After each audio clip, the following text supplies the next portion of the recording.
Hello, everyone, and welcome in once again to another portion of my personal collection.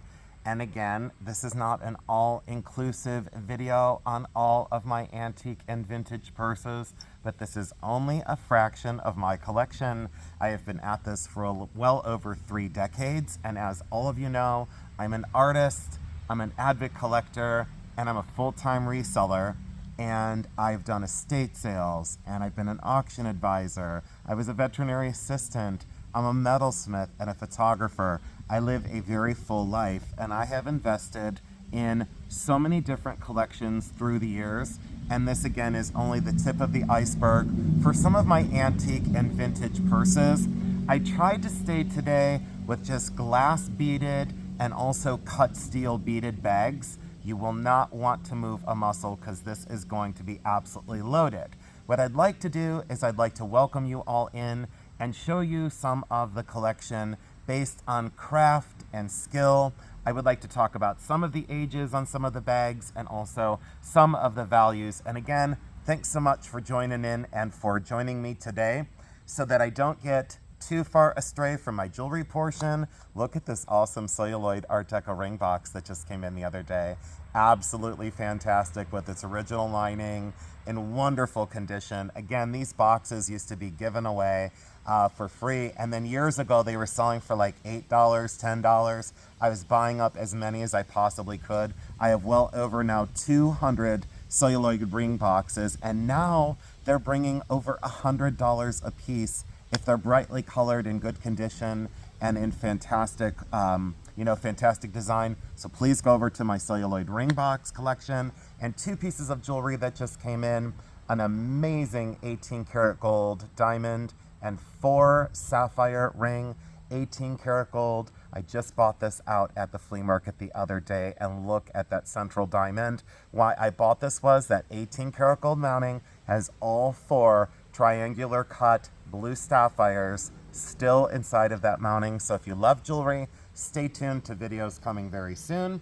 And another piece that I just couldn't help myself, I bought this at the flea market the other day, and this is genuine pools of light. So that is a rock crystal, is the central stone in there. It is a pools of light ring, and it is an original. Check that bad boy out.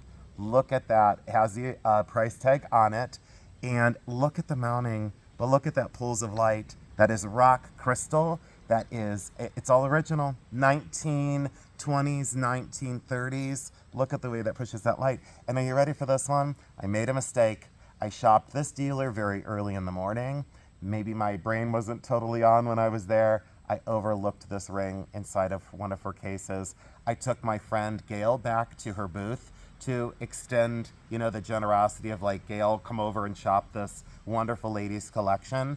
And in my second go around, the universe provided me with that incredible rock crystal pools of light ring. So please take my advice, go to the flea markets early, stay late, and please always shop a dealer twice. You will not regret it. And so many of my competitors were out there that day, and not a single person picked that up.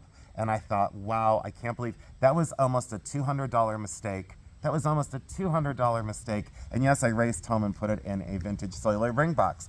Enough of jewelry for right now. I did bring out a magnet, this rhinestone magnet off my refrigerator, because I wanted to show you how to be certain that you have cut steel rather than just anodized metal that's antique. So just so you know, materials, value, that doesn't really switch in terms of just anodized metal and cut steel bags. Okay, when you store your cut steel bags, since it is in fact cut steel, you want to make sure that you have it relatively airtight and out of humidity. I do store all of these purses in boxes, and it has always kept them very safe, dust-free, and also rust-free when it comes to the cut steel bags. Here we go, let's get started. The range of age today out on the table, circa dating these, I think this is one of the, quote, newest bags. This is from Belgium. The newest of them, this is from the late 1940s on this one. And I think that is the, quote, newest of all the purses. Most of them circa date 1890 through around 1920, 1930 that are out on the table today. And again, thanks so much for being here. If you know of anyone that likes vintage and antique fashion, please have them come over to my channel. And the reason why is I have matching outfits to each and every one of these purses. So I have everything from Victorian clothing through the late 1940s and into the 1950s. And I specialized in flapper dresses from the 1920s and 1930s. And I wanted some of the best and the finest. If you hear the neighbors, they just came home. And I am outside. It is one of the most beautiful fall days. And I said to myself, I gotta be outside, I can't be inside today. To open these up, it has a little lever here, and then this does open up. Let me open this up and get this open for you and show you the original silk lining on the inside. Really good condition. And what is wonderful about this bag is the mechanism works perfect. Look at the frame is all seed beaded. These are all glass seed beads, and this is tambour embroidery. That is in fact tambour embroidered, hand embroidered in that chain stitch. Look at the detail of that. And I love that kind of floral ground, if you will. And even the sides, down on the sides is completely hand embroidered, all completely hand beaded in white seed beads in remarkable condition. I would give a value on this one between $200 and $235. That's as close as I'm going to get today. The value has gone up. When I bought this years ago, I paid $25 for it. Glad I held on to it because now they have absolutely skyrocketed. Make sure that you find them in really good condition and also that they're decorated on both sides. A lot of times this back will just be completely beaded, which is fine, but the better version of like the good, better, and best, this would be considered one of the best of such bags. The good version would have just a plain white background, and the okay version would have less floral on the front, and the ornate chain stitching wouldn't be as ornate. And look at the punch of color on that. That deep fuchsia, purple, red, blue, celery green, yellow. Absolutely cool. So love, love, love that. Now, stay tuned yet again. This one, let me take my ring off so I don't get it caught on things. There's my ring of choice today. There we go. There you go. That's Maramamba from Australia. I did the mounting. I'm also a silversmith. So if you'd like to see things that are handmade, please go over to some of my studio videos and give them a watch. And again, share them out with an artist that you know and love. This one is very close to 1900. This is chainmail in silver plate, faux pearl, another faux pearl in a darker color, and that kind of alternates over that gorgeous kind of steely gray satin interior. Sometimes this is silk as well, so that could be a blend. This one is made in France. It's signed right there, made in France. Circa dating on this one right at 1900 or just after. You have those faux cabochon sapphire glass. Those are actually faux sapphire, and those are glass. They are not real gemstones. However, when you get into the gold bags, those have real gemstones most of the time. Check out that for that wonderful mesh bodied. But again, I have around, I think there's 107 or 111 sterling silver mesh bags in my collection now. And this is mesh and beaded. So I wanted to include that in this beaded bag video. If you love that one, please leave it in the comment section. Look how small and intimate. But this is not a child's bag. Some people will say these are for children. No, no, no, not that size. Not quite, but I do have children's bags. I don't think I brought any today, but we'll get into those in another video. This has been shown in a past video of mine, and this is all coral. This is all genuine coral. Now, it's very unusual to use genuine coral in a beaded purse. But again, I always tried to get the most unusual version, the best version, or the most atypical version of a given time period and a given material. So I wanted one of the best, and this would be circa dating on these with the push button top. It's very safe to say 1900. Did it happen before 1900? Yes. 1890. Did it happen after 1900? Yes, it did, until around 1918 or 1920. So it has the push button top at the top. This releases, and it always has this little tab to pull the bag open. Here is it right here. It is made in France and then retailed through Macy and Halley, Green, and then it's 16 East 59th Street, New York. Look at that original label on the inside. Most of these have a little coin purse on the inside, so that is the original coin purse. You would be amazed at what I found in antique and vintage purses. If you want me to, I'll do a video about what I found in some of them, and then this is an additional that would hold a mirror. I love the silk lining in this. And a lot of people say, well, that's stained and water damaged, and I go, it most certainly is. It showed that these bags were used. To save the mechanism here on this push plunger, I push this down before I close them. Make sure the chain handle is out of the way. So make sure the chain handle, that you don't close the handle into the bag, because that would bend the frame. So don't do that. That's a no-no. So you want to make sure that that chain handle is out of the way. Make sure the loops are out of the way.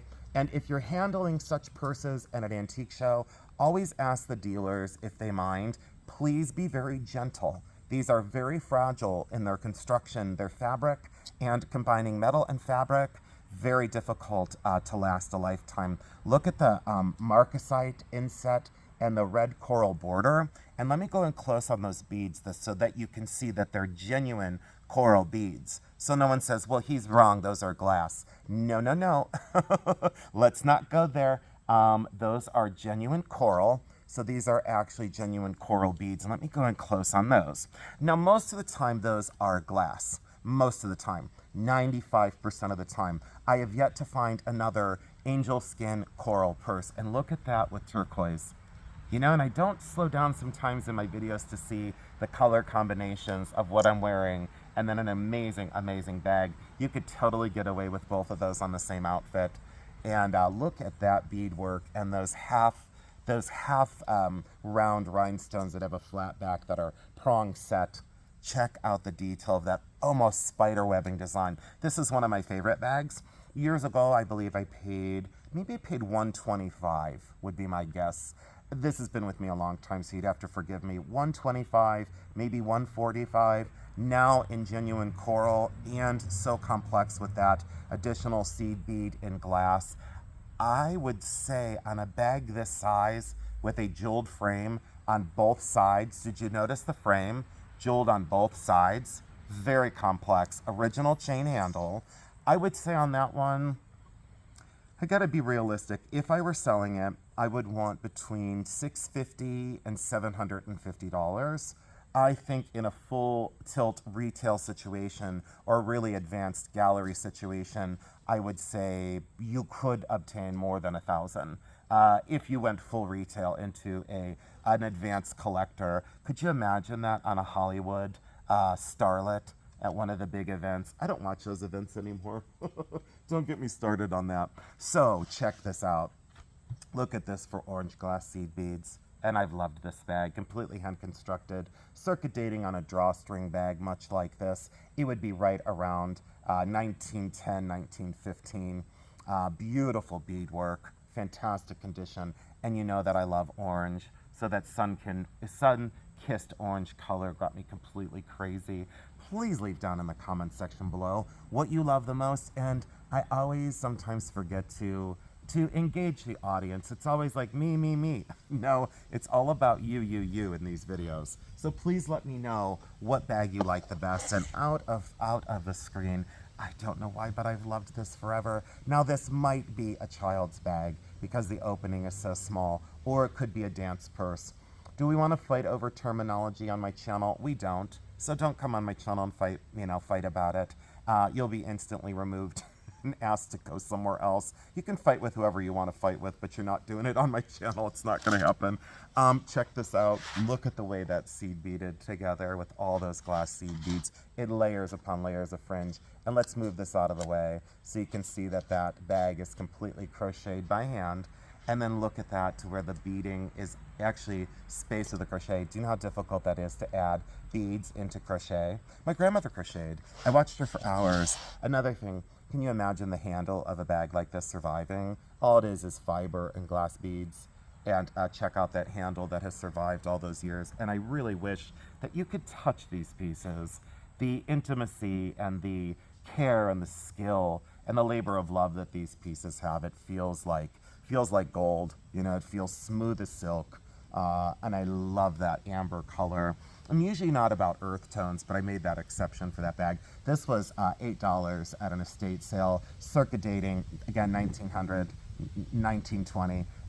And I would say value probably 65, 75. But would you make that for 65 or $75 with all that free swinging fringe? And can you imagine that at the dance, you know, on her wrist and her doing the Charleston? Imagine the outfits in the gone by era of elegance that we just don't see these days. One of my favorite whispers amongst giants is this Scarab bag. And I should have shown you the front. This was in a dollar bin at the flea market, mother of pearl button there. And this is a winged Scarab. This is for sure 1920s. 1930s. This is cut steel, and some people say, no, I don't think it is. And I said, well, I'll prove to you it is. Look, the magnet totally sticks on the bag, and there's no optical illusion there. That magnet is stuck to that steel bag, and there is no magnet inside the bag. Let me move it over here, just so the naysayers say, oh, a plane's coming. Hold on, wait one sec. They're gonna drown me out, hold on. Thank you for the little delay there. I think that was a life flight, so I said a little prayer and send them on their way to light and to healing. So thank you for letting me take that moment off camera. But this is cut steel, and you can see that that magnet sticks to that. Again, circa dating 1920, 1930, during the Egyptian excavations at the time, or what they considered Tutmania.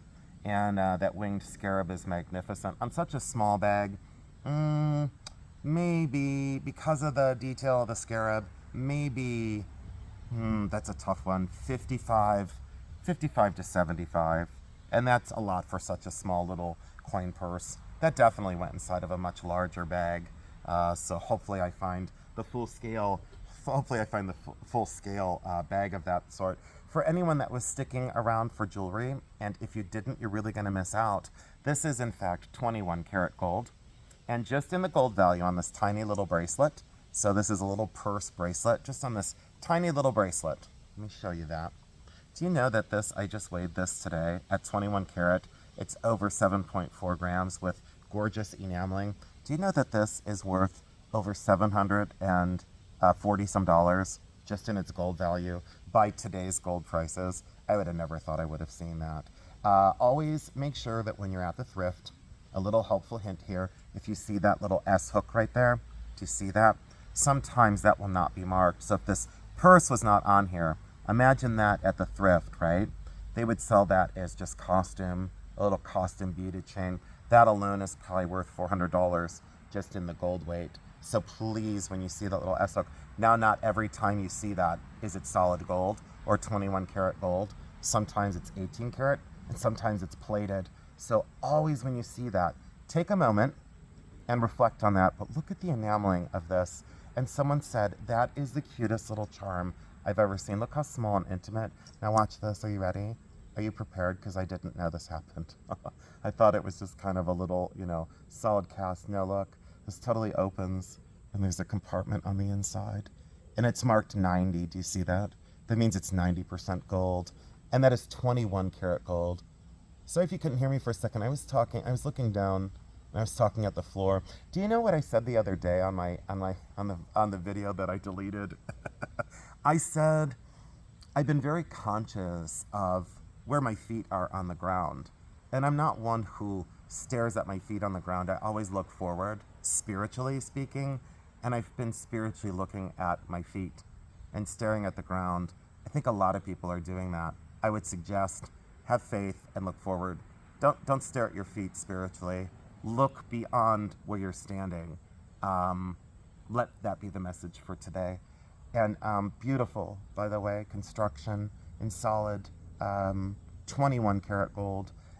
This now, just in gold weight, is over 740. I would say retail is usually 3 times that. But that is an incredible vintage miniature purse. And I wanted to show that today for all the jewelry lovers. So I hope you're still here with me. All right, let's go into these bags, and I'm going to leave my big ring off so I don't scratch anything. Check out the way that this gradates from that gorgeous blue into a steely gray and then up into a very sky blue. This is all jeweled at the border here at the frame. Ooh, the wind is picking up. Mother Nature is approving of this video. So this is made in France. A lot of the bags are made in France, Belgium, and some are made in Germany. I would say a strong 95% of my collection is from Paris. So this is spring-loaded, so this lifts up, and you can see again that very delicate open floral border, and those are faux half pearls. Those are not seed pearls. Oh, here comes the plane again, or here comes another plane. Oh, this one sounds different. I get so fascinated when the planes go by. So, I don't know why, I was always that way as a kid. I always was like staring up at the sky constantly. So look at this, and look at the beaded, the beaded chain handle. That's all original. Circa dating on this one. This is slightly later 30s into the 40s. This style was kind of out by the 50s, especially with that cut steel beading. Look how complex that would be. It could be completely beaded by hand on both sides, and that slight gradation. Doesn't that look like flames or mist?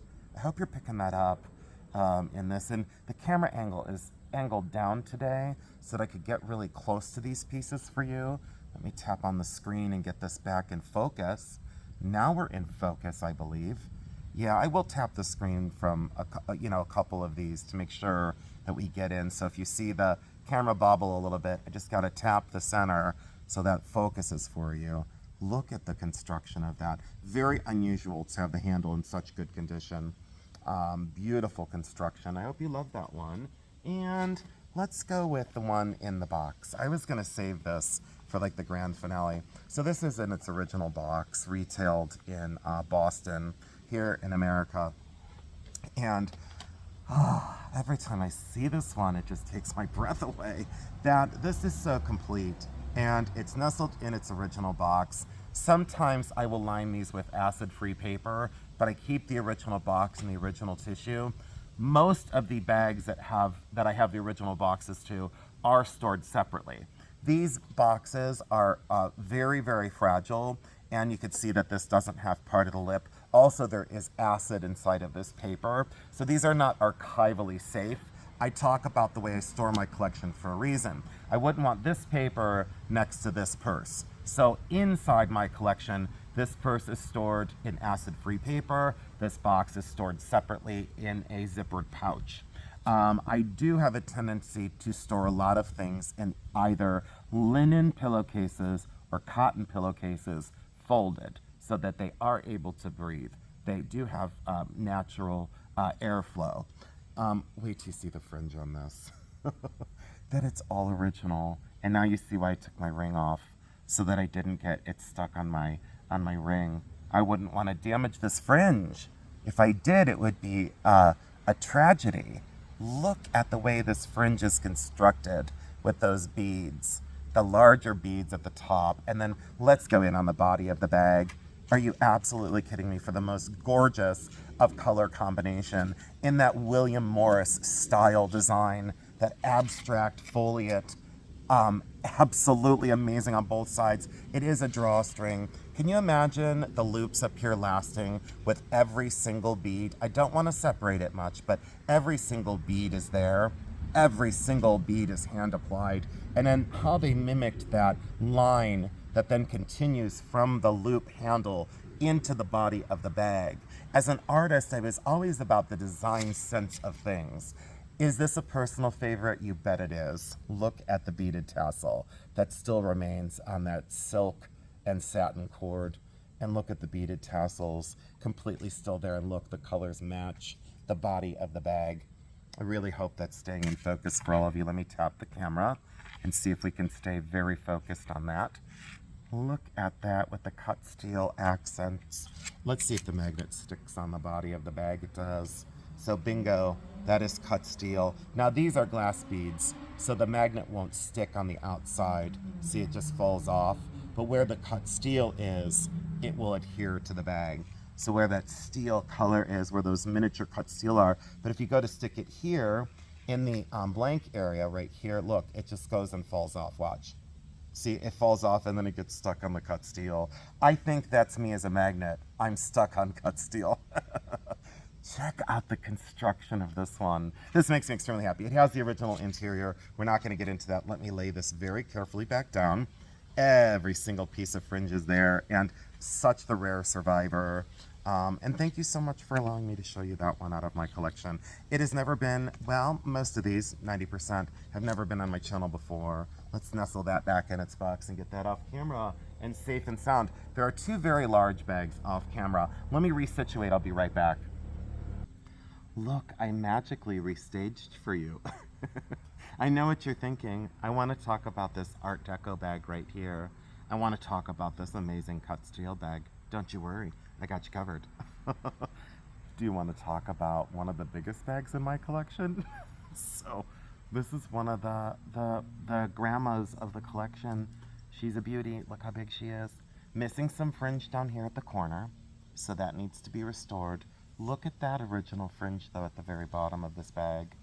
Look at all that original beaded fringe. Now, there is there's a term that I don't like to use about these bags, but I will say that this is a seed beaded and Victorian style purse.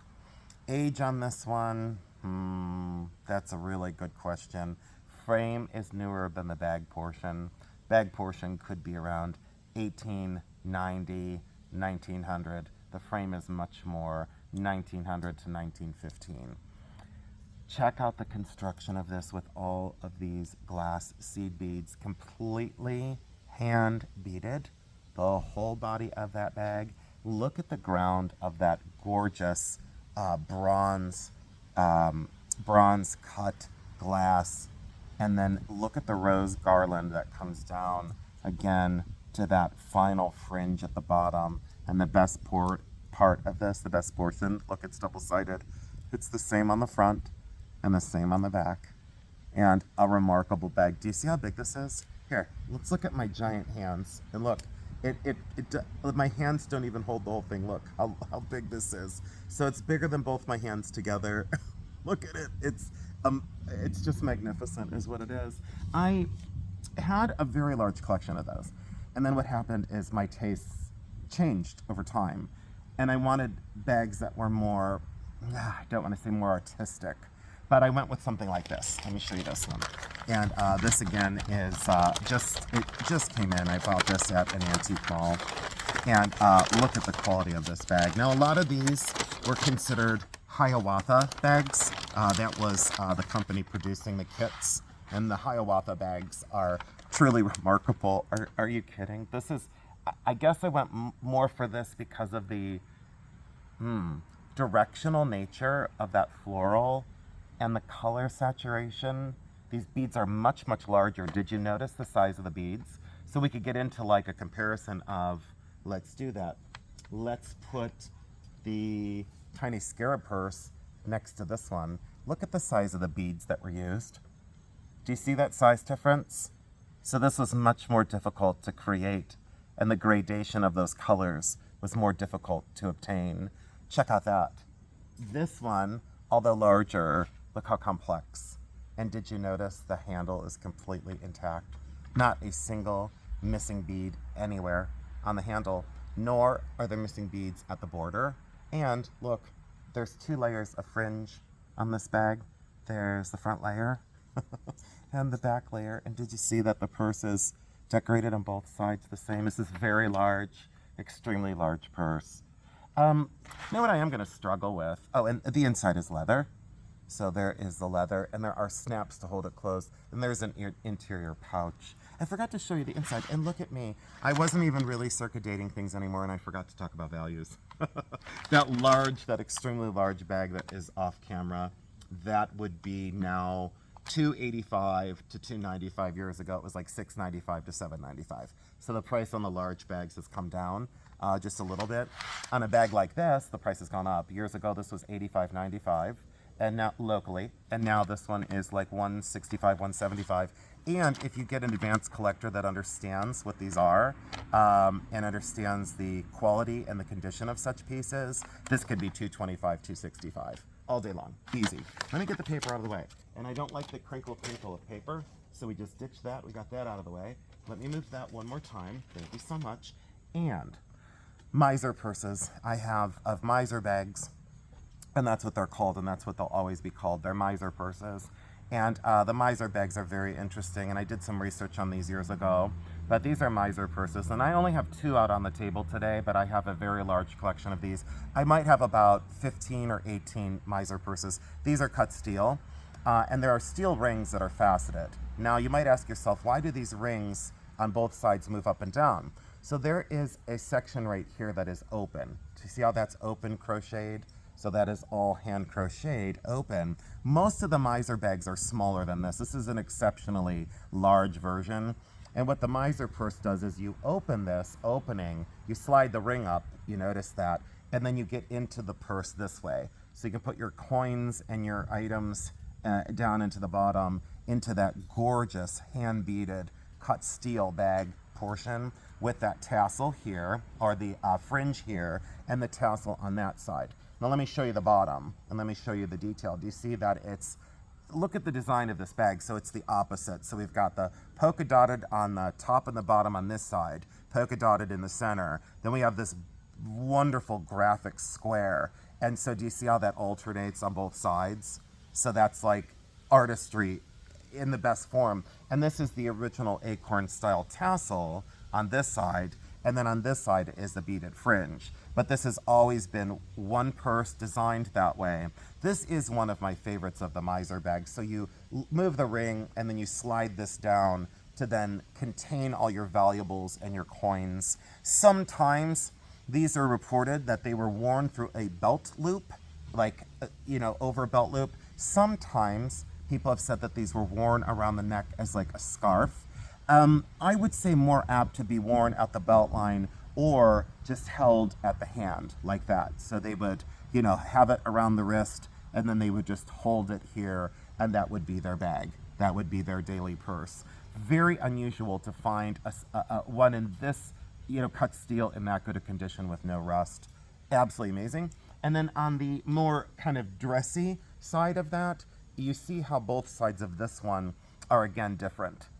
So each side of the miser purse almost is always designed independently and then folded over in the center. So see how that was designed as a flat bag and then gathered by this ring. This is an unusual version of a miser's purse. So the opening in the center of this one is on the side. So there is where you get into the bag fully silk lined with that beige or champagne colored silk. Doesn't that look like mother of pearl?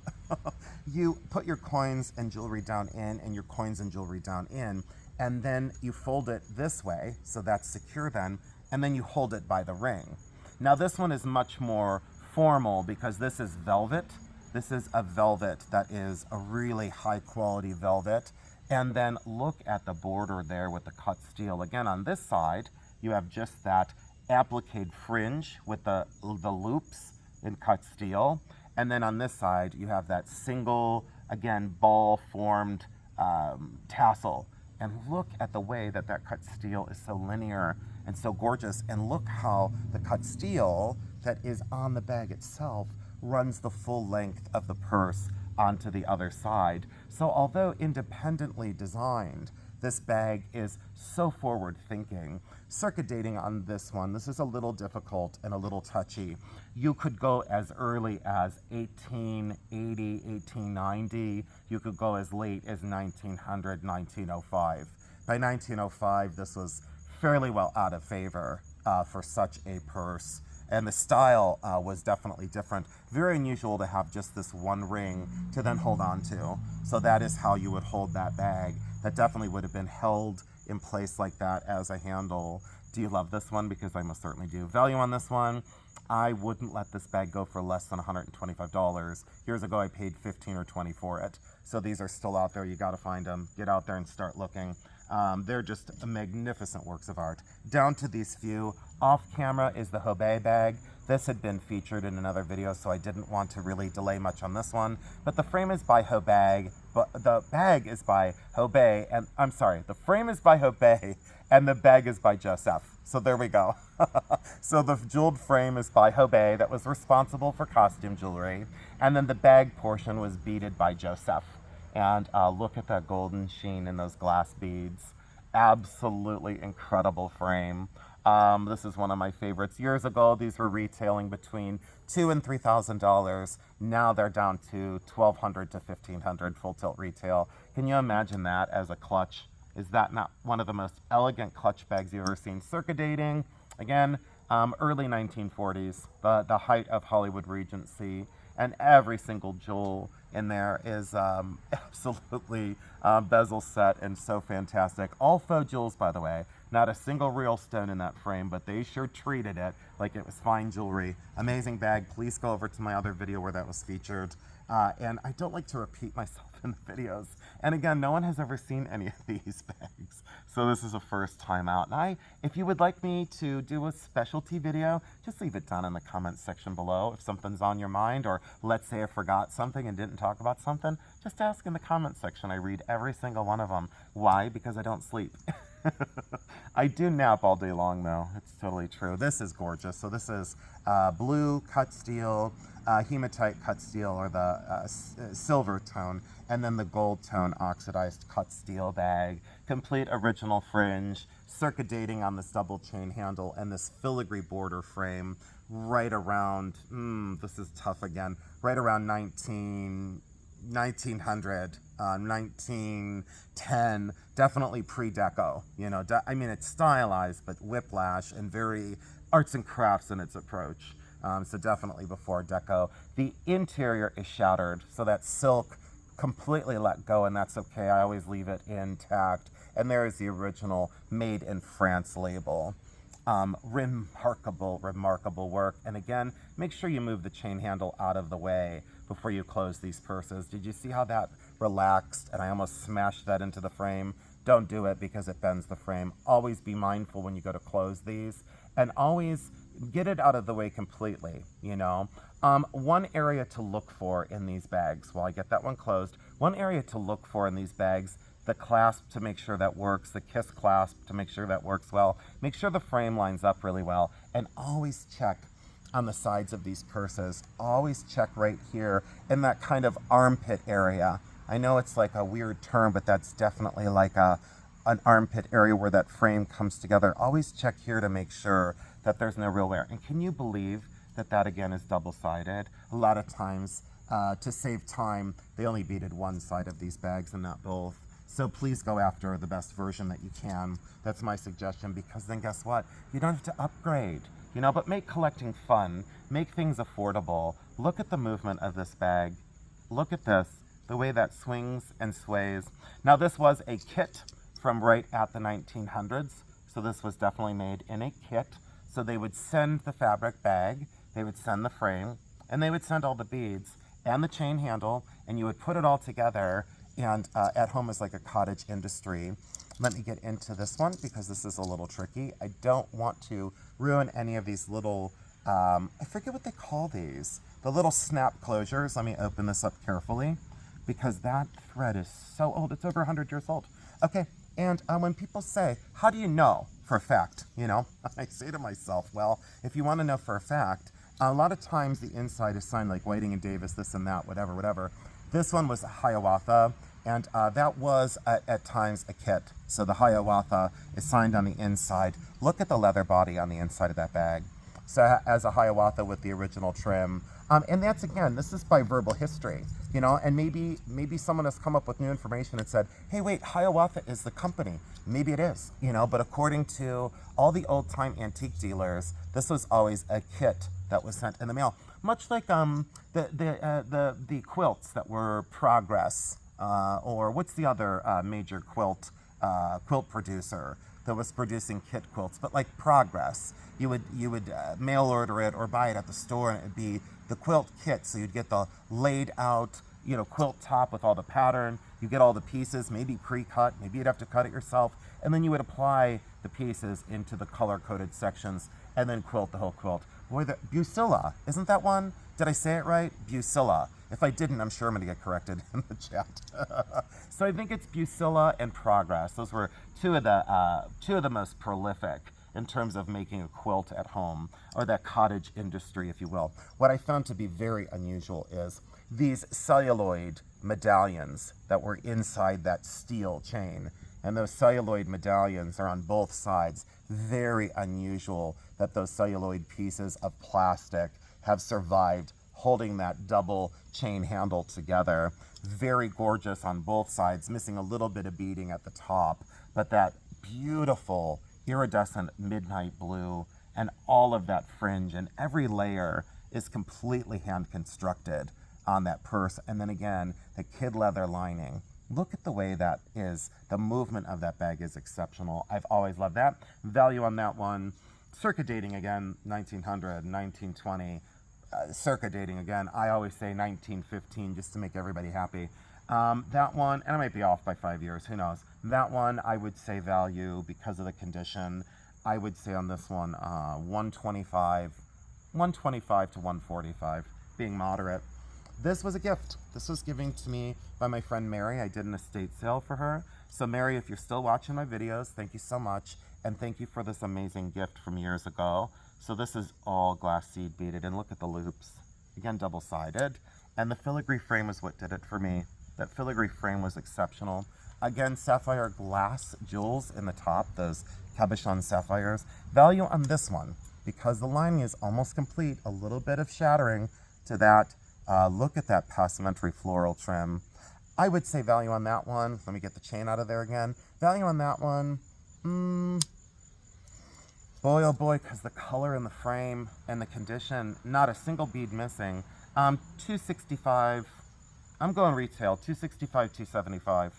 And you know, again, if you sell it for 185, great. If you sell it for 275, congratulations. Everything is dependent on where you buy and where you sell. This is one of my favorites. Let's see if this is the cut steel too. Let's put this on here. Yep, some are cut steel and some are not. Did you see? Some of these up here are not cut steel in the center. They're dyed. They're anodized. I don't know what they would be. Those could be nickel, silver, and then all of a sudden the magnet sticks in that area. So a lot of cut steel. This is one of my favorites. And a lot of times, I guess I'll just say it, they would call these a carpet style bag because they looked like the Oriental carpets because of that central medallion and then these foliate borders that then border that. It almost looks like a room size Oriental rug. Look at the construction of this complete fringe. You just don't find it like that these days. The fringe is always the first thing to go. And check that out for that fringe, totally complete in such beautiful, beautiful condition. And look at the colors. You kind of have that gunmetal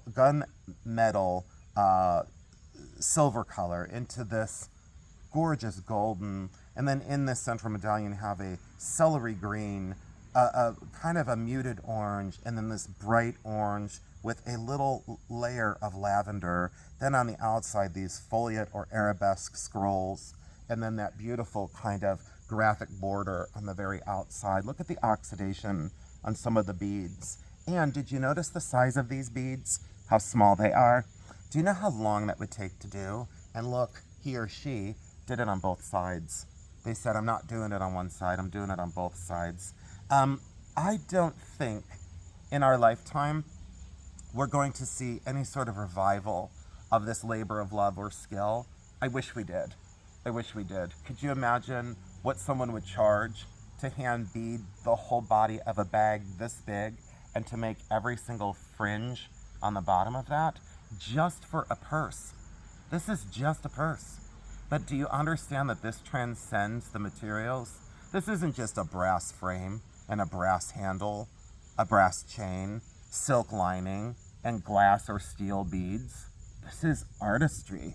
This is beauty beyond is what that is. Let me lay that down and keep that safe. And then two of my last favorites. I have two more bags off camera, and I was trying to keep the video around 45 minutes. Look at the Griffins, and people say, well, these are glass beads, and then those are glass beads. And I said, no, hold your horses. Those are all cut steel. The black is cut steel, the gold is cut steel, the lattice work is cut steel. All of these beads are cut steel. Let's put that jewel in the center of the bag. Make it very central. Look at that. I think maybe if I used this bag, could you imagine? Maybe I should come up with making cut steel bags again. And then you could put magnets on it to match your outfits. Did I just come up with something? Did I just invent something really cool that I could make a bag out of steel, and then you could put magnets of different colored stones all over it. Did I just come up with something that I have to trademark or copyright? Maybe I did. Don't use my idea. Look at this. Look at the griffins. But guess what? If that gets put on a runway anytime soon, that would be epic that someone used one of my ideas. Do you know that there was a channel that reached out to me that has over 300,000 subscribers, and they said, we are floored by your channel and your videos. And they said, if you would have started much long ago, 2000, 2008, 2010, can you imagine where you would be? And I said, I wouldn't want those kind of problems. So thank you all so much for sharing me out, though, because it really does help the channel. But I don't know if I'd want all that many problems, you know? I've already ran into enough at, 27,000 people watching and 27,000 real people watching. There's the catch there. Look at that. And look at the opening here. Yeah, absolutely. Let's see if this is signed with a tag anywhere. No, no signature, but look at the way they beaded that frame on that brass top portion. And again, that completely covered handle. And look at the quality of that. Can you imagine that surviving? And again, this is completely hand beaded with that winged griffin or dragon. I've always called those griffins. And then people go, no, that's a dragon. And I go, okay, well, since you're such the expert because you've seen both of the animals, they're mythological, right? But check that out. Those winged griffins over those kind of flower pots with that. Is that the tree of life, right? The tree of life in the center with those winged griffins or winged dragons. Incredible, incredible labor of love to have all of those beads so close together and that beautiful border, completely hand constructed. Again, I don't know how many hours or days or weeks or months it would take to construct this bag, but that's completely hand constructed as well. So I think I'll leave it there because the traffic is getting obnoxious out on the road. Yeah, I'm gonna save, okay, I'll show you really quick. I'm gonna save this one for the next video. I'm gonna save that one for the next video. Holy cow. And there's another one in this box. So I'm gonna save that. The reason being is I need to go. I have so much work to do out on my desk on the inside. Office paperwork, inventory. I am gonna start listing on eBay again. And I'd like to, say thank you to all of you that have come over to Bully Run Coffee as well. I just want to say thank you so much for coming over to Jeremy's channel. We really appreciate all the attention that you continue to give us, and we feel very, very strongly that we're in the presence of not only just fans, because we think of you as friends and family at this point. And again, thanks for embracing the differences amongst people. What do I say? You have a voice. Use it for good, but also defend yourselves. Absolutely, it's important. So take really good care. I want to wish you well. I don't know what else to say besides this is an absolute beautiful evening, and I'm going to shut off the video and I'm going to sit outside just for a little while. Thank you so much for tuning in again. And you feel it. I love you because I do.